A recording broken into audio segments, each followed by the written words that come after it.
But let's talk about UFC 266. Do we want to go reverse order or start from the top of the main card? I don't mind going from the top. Sometimes I like going reverse order. You build up to the finale, but we've waited so long. I'm ready to climax as it is. I want to talk about it right now, boys. Let's talk That's about with the old bulging dicks. That's right, Tim Payne. At Tim Payne, if you're listening, the disc is bulging. The disc is bulging. We are talking, of course, about the main event, the featherweight matchup between our own Aussie Alexander Volkanovski going against Brian Ortega. They've been doing the whole UFC Ultimate Fighter show against each other, being each other, a coach of respective teams. Boys, what do we reckon here? Yeah, but a really interesting one. Ortega really got stopped in his tracks by Max Holloway and kind of had to work his way back into it. But Volk had two really competitive, dominated fights against Max. And UFC maths never works, but I really like what Alex Volkanovski is a champion that Jimmy fights out of as well. A very impressive gym and got a couple of champions in there now. So I'm going the Volk. I got to back this train. Can't go against him. Biased. Yeah, there's probably a little bit of bias for all of us, Monks. So I imagine you probably echo the same sentiment. Yeah, no, definitely. I mean, Ortega's no slouch. He's a great fighter. I just don't think I've seen him fight at championship belt level just yet. Hasn't for a while. This probably goes. Yeah, I guess the couple fights he had with Holloway sort of put him in his place in that regard, I guess. Would like to hope that Volkanovski's had a good camp and hasn't really sort of slacked off, underestimating Ortega in any way. But yeah. So to give you clarity on that, he lost to Holloway in 2018. He had a decision victory over the Korean Zombie last October, so in 2020, and that's the only fights he's had in the last 3 years. So yeah, big task compared to the Volk, who I think's fought at least 4 times in that time frame, if not more. We go to the co-main then, and we've got Valentina Shevchenko taking on Lauren Murphy. If Amanda Nunes didn't exist, Shevchenko is probably the best female UFC fighter in the world. Baby goat. She's the baby goat. Yeah, definitely. And with that, I think she potentially smokes Lauren Murphy in this one. I imagine the odds reflect that. Hats off to Lauren Murphy for accepting this fight, co-main event, going for a belt. But I think Bullet Shevchenko takes care of business here pretty comfortably. Monks, I imagine. I don't think they'd be too favourable, would they? Give us the last two. I think I skipped over Volk as well. Yeah. I'll start with this one because I've got it up in front of me. So Valentina Shevchenko is at $1.05. Next. Next. Yeah. She is round 1 TKO method of victory at $4.50. If I go back to Volkanovski, he is favourites at $1.53 with Ortega out at $2.38 at the moment. Method of victory there is a round 1 knockout to Volkanovski as well. Interesting. So then we go into probably the biggest and most talked about fight of this card, which probably does a bit of a disservice to the champions, but we're talking about the return of Nick Diaz. It's been 6 years, I think, maybe longer. Taking on Robbie Lawler in a rematch from when they were both early 20s, now both late 30s, one being Diaz being 38 and Robbie Lawler being 39.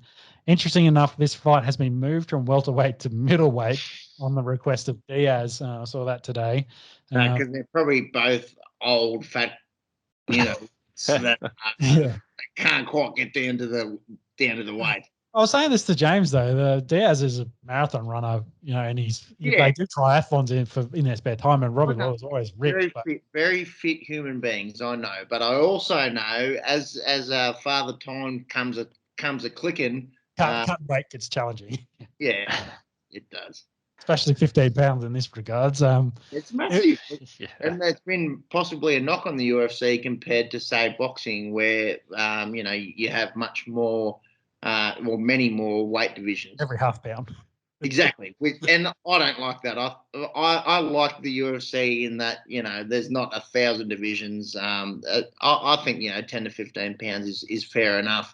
But seeing two older guys going at it, I don't know if it is the biggest fight on the card. It's probably the most talked about is the way I want to say it. Yeah.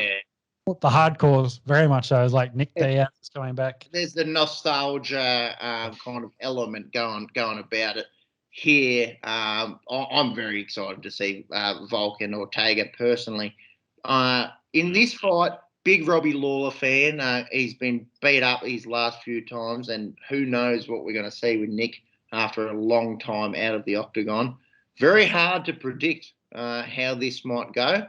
I'm going to go Robbie, Ruthless Robbie, just on the fact that I like him, but who knows? Who knows? You've got nothing to go off in terms of recent footage out of either of these guys. So I'd be very interested to see what you guys think and what the odds reflect.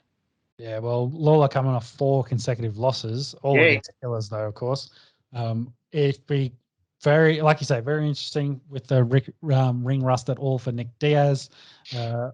Potentially, their first fight was a war, one of the best fights of all time. I would say this potentially could go that way as well.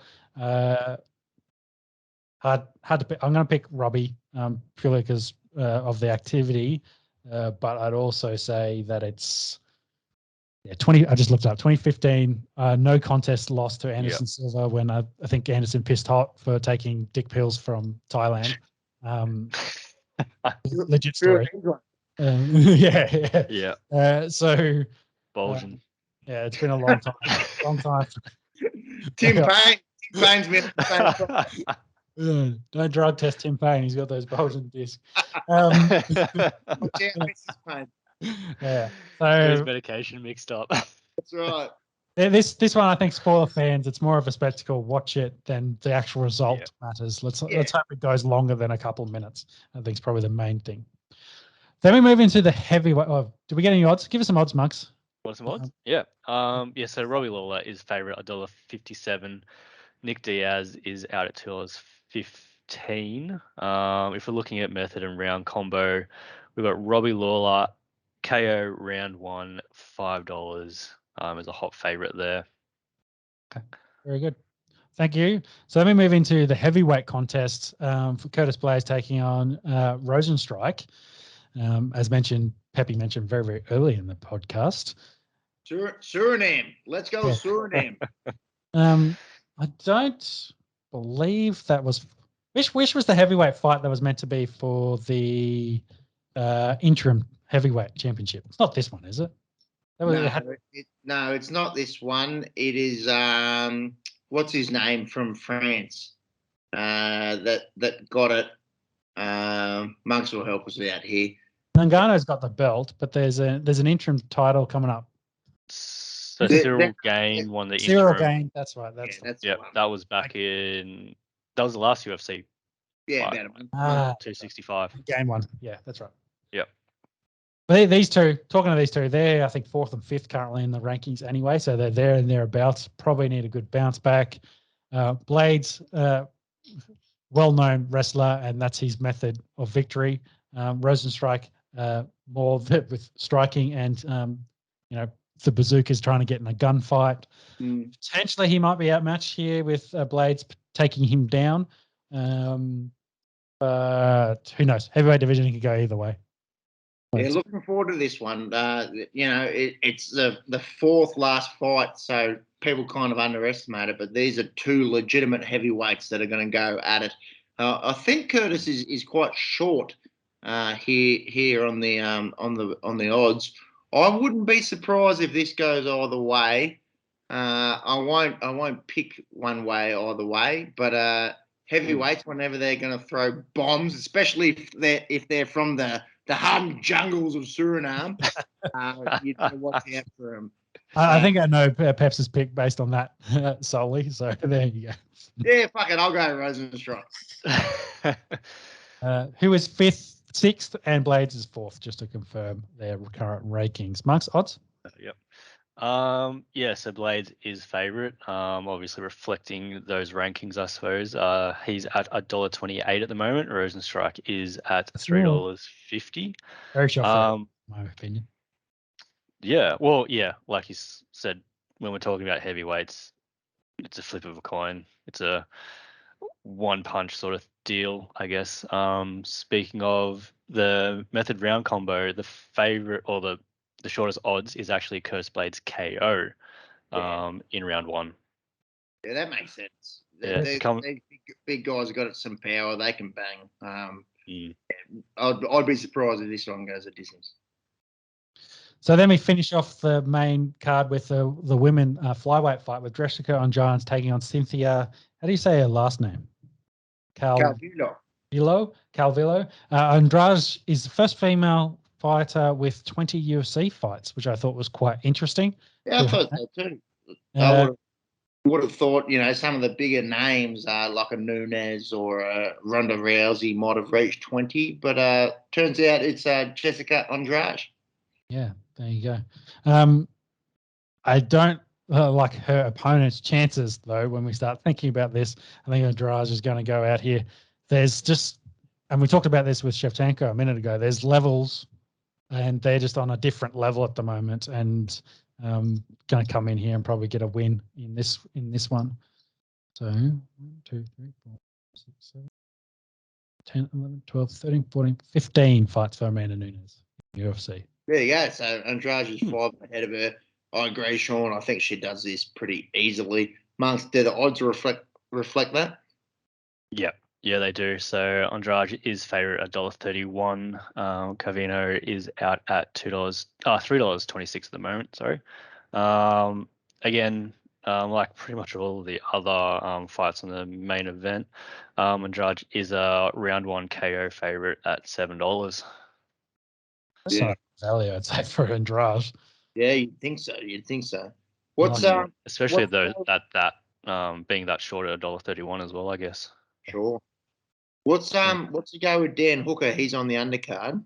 Yeah, the Kiwi/Australian, depending on how you want to claim him.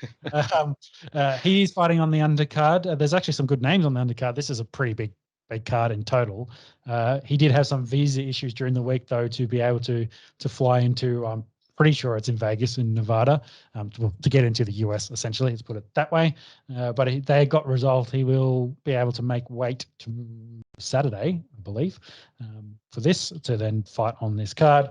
But yeah, I think he's got a good chance of rebounding against the opponent in this one. I've forgotten the name, but they weren't a high ranked guy like some of the others had been that he has been fighting. So I'm looking for Dan Hooker to get a victory there. Yeah. It'll be interesting because I was looking at this during the week as well. So Dan Hooker's had a pretty interrupted fight camp, obviously with New Zealand having pretty strict COVID restrictions down there. He was restricted to only, I guess, working out from home. He has his own gym down in I think it's Auckland. Wasn't even allowed to train his own gym with no one else in the gym. Apparently people were calling the cops on him, and they're basically saying, like, if you keep on doing this sort of stuff, you're going to get arrested. So don't know how much that's going to play into Monks, let's move past that one before You're too many beers deep. We don't want to bring up COVID. You bring it up after one, and that'll really get my gears. Did a fucking intro, man. Like you're straight into it. Yeah, let's move. Let's go through the keeper, Tim Payne, and his bulging disc.